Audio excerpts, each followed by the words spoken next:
What's up everyone, welcome to the channel. Today's video is going to demonstrate how quickly an automatic transmission shifts versus a manual. Keep in mind this is a comparison video.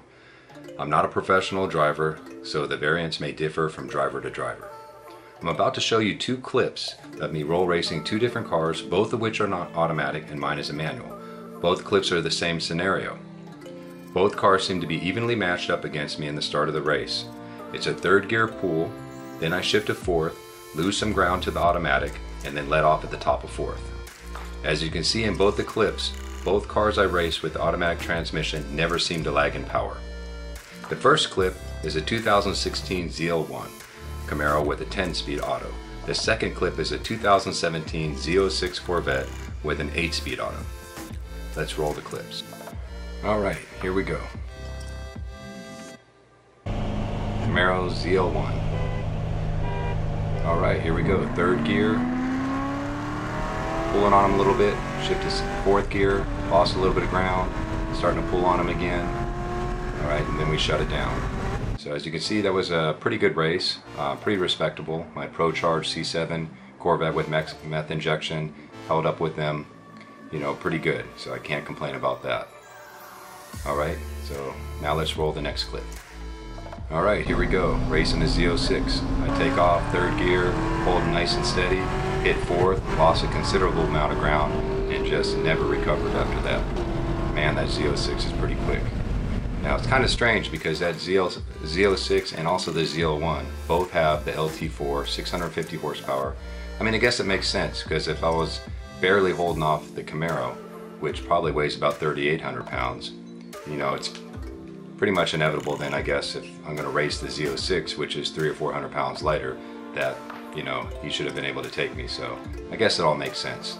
Still, it was a loss. Kind of sucks because on paper my car's putting down about 633 horsepower at the rear wheels, and that Z06 probably, if I had to guess, puts down about 570 to 575 at the rear wheel. So on paper I should have had that. Not quite really sure. I don't really know what happens. I probably should race him again. But anyway, it is what it is. Alright, so I'm sure you're wondering at this point, why would I want a manual transmission if an automatic transmission is definitely faster? Well, to be honest with you, I've had high performance cars in manual and automatic, and obviously there's pros and cons to both.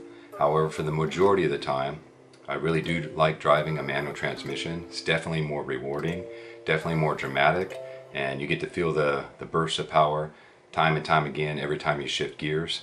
Unlike in an automatic where generally once that first initial burst of power hits, and it shifts so damn quick that, you know, it's very uneventful after that. So I don't want to say it's boring, but it's definitely just not as exciting.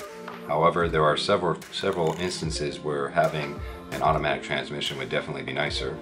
One of which is definitely the scenario I just showed you with those two clips. If you're racing a car that's equally as fast as yours, or maybe even a little bit faster, you know, sure, I would like to have an automatic transmission at that point.